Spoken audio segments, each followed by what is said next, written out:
Olá, boa noite. Sejam todos muito bem-vindos ao canal Embarque Imediato, trazendo as últimas notícias do mundo rodoviário. A empresa Goerino 600 deixa de atender linhas no interior do Mato Grosso do Sul.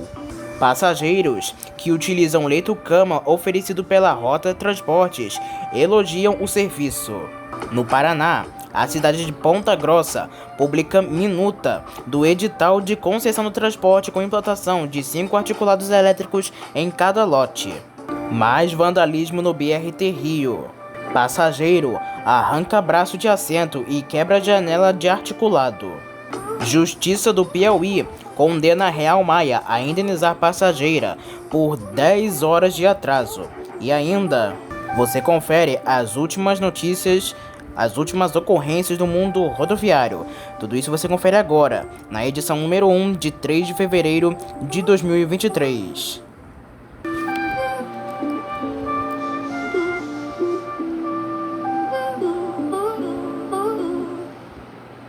Depois que a Agência Estadual de Regulação de Serviços Públicos do Mato Grosso do Sul, a AGMS, proibiu a empresa Goerino 600 de operar em trecho intermunicipal, a empresa divulgou um comunicado aos clientes. A empresa de ônibus que opera trecho interestadual São Paulo-Campo Grande vinha atendendo os municípios de Água Clara, Brasilândia, Campo Grande, Ribas do Rio Pardo e Três Lagoas e está impedida de vender passagens nessas cidades. A direção da Goerino 600 critica a decisão à agência do governo de Mato Grosso, afirmando tal decisão vai contra o interesse público e o diretor de ir e vir dos passageiros, porque a AGMS estaria descumprindo ordem judicial. A AGMS informa que a empresa de ônibus não cumpre os requisitos necessários para a realização da operação do serviço, o que impede a concessão de qualquer autorização. O órgão do governo de Mato Grosso afirma que cumpriu fielmente a determinação judicial que concedeu a autorização da linha número 234, Campo Grande Três Lagoas, até a implementação do termo final das autorizações, datado de 31 de outubro de 2022. Dessa forma, a empresa sempre esteve ciente do prazo final, além de também ter sido notificada pela AGMS.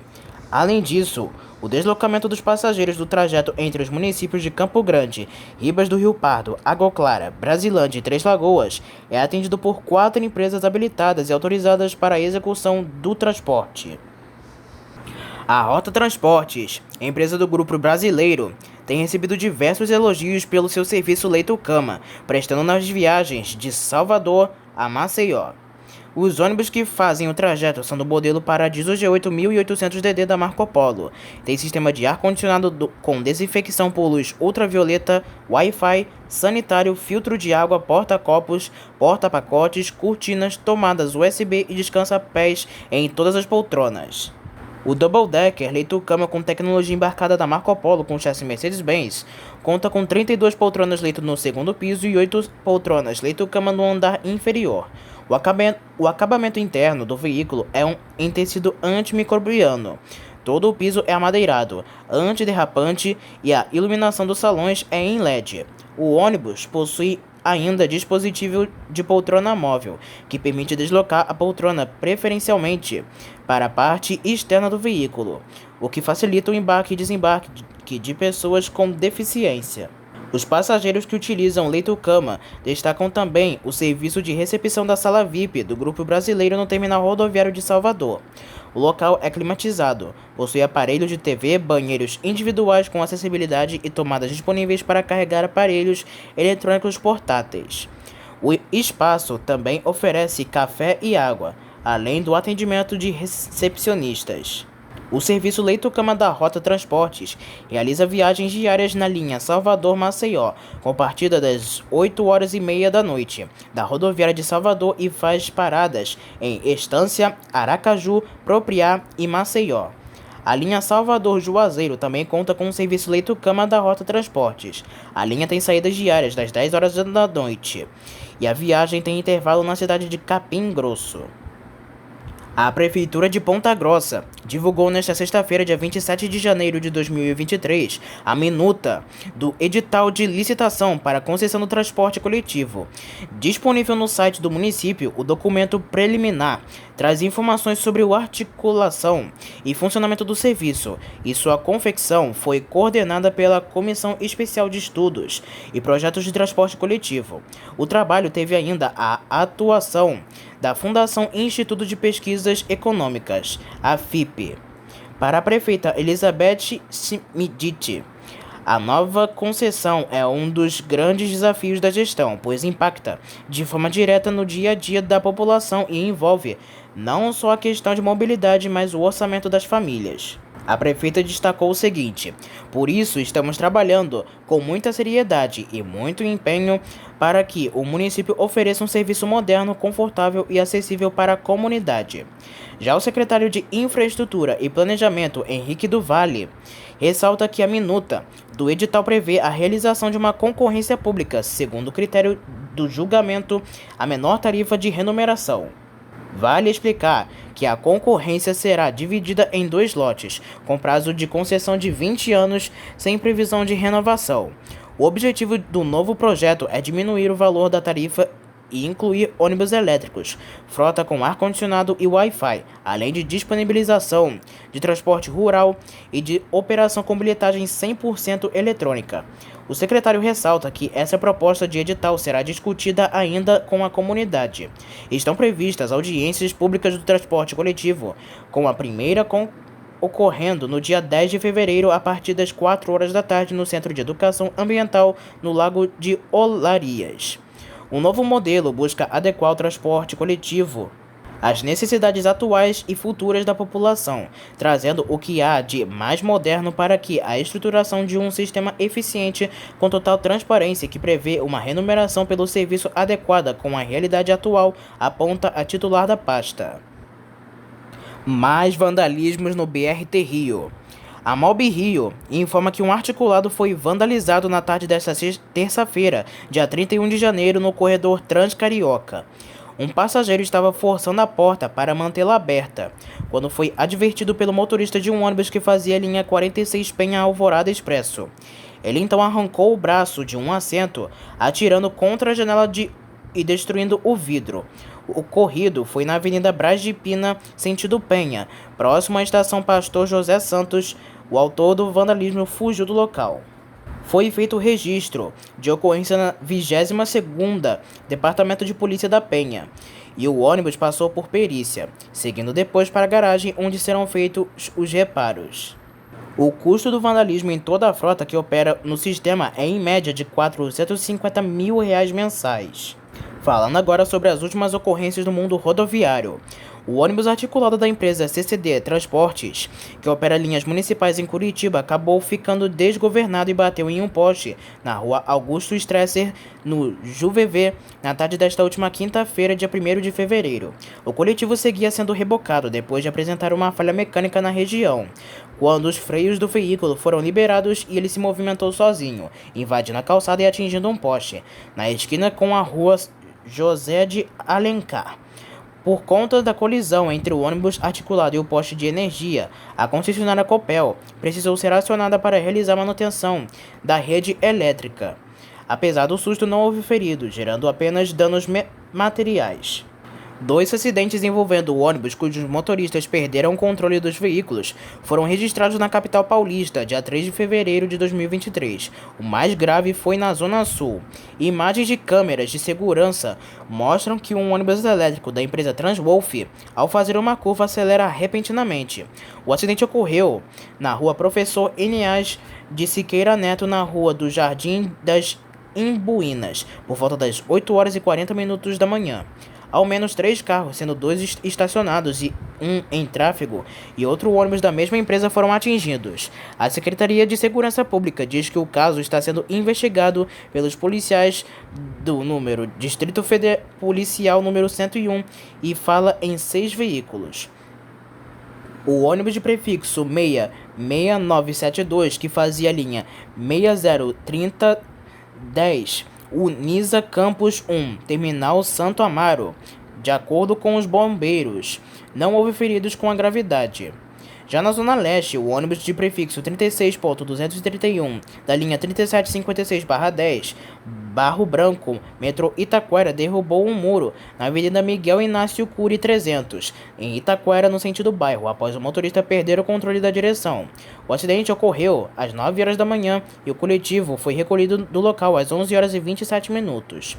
Segundo a SP Trans, os passageiros embarcaram em outro ônibus da linha para continuar a viagem. As causas do acidente ainda estão sendo apuradas. Em nota sobre os ônibus elétricos, a Transwolf diz que os veículos passam por vistorias periódicas e aguarda resultado da perícia. Por causa do acidente entre dois ônibus elétricos na Zona Sul, a SP Trans informou que há desvios de duas linhas. Um ônibus urbano modelo Caiapache VIP da empresa São José foi visto na tarde desta última segunda-feira circulando na contramão na rodovia Prefeito Fábio Talarico. O vídeo em que mostra a manobra perigosa feita pelo motorista nas proximidades da Endef poderia ter causado um acidente trágico. Ao realizar manobras, ao perceber que estava circulando na contramão, o motorista consegue colocar o coletivo no sentido correto da via. Para evitar um acidente na região, motoristas de veículos de passeio precisaram reduzir a velocidade. A empresa São José ainda não se manifestou sobre o incidente com um de seus ônibus até a publicação desta reportagem. Em Santa Catarina, um ônibus urbano da concessionária Blue Mod, que opera a linha 403, ficou preso em uma cratera que se abriu na manhã desta sexta-feira na Rua Progresso, em Blumenau. Por conta do incidente, o fluxo de veículos na região precisou ser feito no sistema de pare e siga. Apesar do susto, não houve feridos. A cratera foi aberta após o rompimento de uma adutora, que fez com que gerasse deslizamento de terra e queda de árvores. A Prefeitura de Blumenau informa que agentes do Serviço Autônomo Municipal de Água e Esgoto foram acionados para reconstruir a tubulação danificada e garantir o retorno do abastecimento de água potável. A Polícia Civil do Espírito Santo informa que a Delegacia Especializada em Investigações Criminais prendeu um cobrador de ônibus de 21 anos pelo incêndio em um coletivo no dia 21 de dezembro de 2022. De acordo com a corporação, ele é suspeito de ser um dos responsáveis pelo incêndio a um coletivo ocorrido no bairro Muquissaba, em Guarapari, no Espírito Santo, sendo preso durante cumprimento do mandado de prisão preventiva no bairro Panturá, em Guarapari, nesta quinta-feira, dia 1º de fevereiro. As investigações apontam que o suspeito agiu com um outro indivíduo. Eles decidiram realizar o crime no dia do fato. Os suspeitos se encontraram na porta da garagem da empresa de ônibus. Foram a um posto de gasolina próximo, compraram uma quantidade de combustível e colocaram em uma garrafa. Logo após, eles foram à empresa e se aproximaram do coletivo, que estava parado em frente à garagem. O preso foi responsável por jogar gasolina no interior do ônibus e o outro indivíduo ateou o fogo. Após o fato, os dois fugiram, contou a titular da Delegacia Especializada de Investigações Criminais de Guarapari, delegada Rosane Cisneiros. Após ter ciência do fato, a equipe da DEIC deu início a diligências e conseguiu identificar e localizar um dos suspeitos. Após a prisão, o indivíduo de 21 anos confessou o crime e disse que foi motivado por atrasos no pagamento dos funcionários. Ele foi encaminhado ao Centro de Detenção Provisória de Guarapari, ficando à disposição da Justiça. As investigações continuam para identificar o segundo suspeito na ação criminosa. Um passageiro da aviação Sandra, que estava no coletivo que faz a linha Belo Horizonte-São João del Rei, acabou sendo abordado por ato obsceno nesta última quarta-feira. Durante a viagem, os passageiros informaram ao motorista que um homem estaria se masturbando dentro do veículo. Ao receber a informação, o rodoviário parou o ônibus em Lagoa Dourada e acionou a polícia. A agente da Polícia Militar Rodoviária de Minas Gerais abordagem, o passageiro, que afirmou estar com desconforto na região genital e que não fez por maldade, já que, segundo ele, não imaginava que tal ato estaria incomodando os passageiros. Estou sem comentários.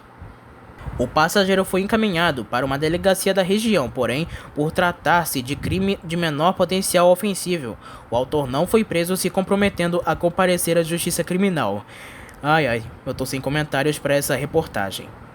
A agente da perícia da Polícia Civil do Paraná iniciou nesta última quinta-feira o processo de perícia no ônibus da autoaviação catarinense que tombou na BR-277, no município de Fernandes Pinheiro. O ônibus rodoviário, que foi apreendido e encaminhado para o pátio do 5º Batalhão da Polícia Rodoviária Federal, na cidade de Ponta Grossa, passou por uma perícia nos feridos. Já foi iniciada a verificação do sistema de frenagem do veículo, bem como questões relacionadas à segurança dos passageiros. Os peritos realizaram diligências no intuito de verificar informações como o tacógrafo e o diário de bordo, as quais serão prontamente finalizadas, afirma o delegado Teixeira Soares Wesley Vinícius Gonçalves da Silva, responsável pelas investigações do acidente. Nesta última terça-feira, uma equipe da Polícia Científica esteve no local do tombamento do ônibus e constataram que não houve marcas de frenagens na rodovia. O delegado que investiga o caso disse que o motorista da autoaviação catarinense e outros 12 passageiros já prestaram depoimento. Em relação ao depoimento do motorista, o delegado destaca que não pôde revelar o que foi dito, já que o inquérito policial é um procedimento sigiloso, mas confirma que o motorista dormiu na direção do veículo, devido a circunstâncias que ainda vamos apurar nas investigações, como explica ele. Um funcionário da aviação catarinense, que não teve identidade revelada, também já prestou esclarecimentos na Polícia Civil do Paraná. A empresa de ônibus segue sendo investigada em relação ao cumprimento do intervalo de descanso, que deve acontecer a cada 4 horas de viagem por um período de 30 minutos. O representante disse que estava previsto uma parada, afirma o delegado. A troca de motorista estava marcada para acontecer em Guarapuava. Segundo o delegado, as investigações vão apurar se haverá responsabilização do condutor ou da empresa. Um ônibus da empresa Paranapuã perdeu o controle da direção, subiu uma calçada na rua Mariante, nas proximidades de um supermercado, atingindo 2 veículos de passeio e destruindo um trailer de chaveiro, e quase derruba um poste de energia no bairro do Cocotá, no Rio de Janeiro. O acidente ocorreu na manhã desta quinta-feira. Segundo informações preliminares, no ônibus havia apenas o motorista, que não apresentou ferimentos consideráveis. Agentes do Corpo de Bombeiros do Rio foram acionados para a ocorrência, mas ainda não há informações sobre a dinâmica do acidente e as causas seguem sendo investigadas. Em São Paulo, um acidente envolvendo um ônibus da linha 517J/10, Jardim Selma Terminal Água Espraiada, e uma motocicleta nesta sexta-feira, dia 3 de fevereiro, na estrada do Alvarenga, no Balneário Mar Paulista, deixou uma pessoa ferida. A colisão, que aconteceu por volta de 12h40, acabou deixando o motociclista ferido, precisando ser socorrido por uma viatura dos bombeiros. Seu estado de saúde não foi divulgado e, segundo a SP Trans, responsável pelo gerenciamento das linhas de ônibus da capital paulista, o acidente é apurado pelo PRAT, Programa de Redução de Acidentes em Transportes. E caso seja constatado que o motorista do coletivo foi imprudente, o mesmo poderá ser afastado de suas funções. Também em São Paulo, um passageiro morreu ao ser atropelado quando desembarcou do ônibus que transportava na Avenida Barreira Grande, na zona leste da capital paulista. O caso aconteceu nesta terça-feira, dia 31 de janeiro, e chegou a ser noticiado em vários canais, mas na ocasião sem os detalhes. Segundo o Corpo de Bombeiros, o atropelamento ocorreu na Avenida Barreira Grande, no Aricanduva, na zona leste da capital. A corporação deslocou 4 viaturas para o atendimento e a vítima chegou a ser retirada debaixo do ônibus, mas, segundo os bombeiros, foi constatado óbito no local pelo médico da Unidade de Suporte Avançado.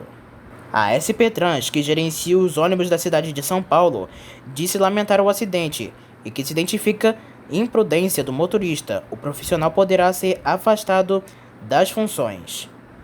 E antes de finalizar, uma última notícia. O Tribunal de Justiça do Piauí informou nesta quinta-feira, dia 2 de fevereiro, que a juíza Patrícia Luz Cavalcante, do Juizado Especial Civil e Criminal de Uruçuí, sentenciou a empresa Real Maia Transportes Terrestres a pagar R$7.000 a título de danos morais a um passageiro, com base no Código de Defesa do Consumidor. Segundo o TJPI, O usuário diz no processo que adquiriu uma passagem da companhia para uma viagem de São Domingos do Azeitão, no Maranhão, com destino a Araguaína, no Tocantins.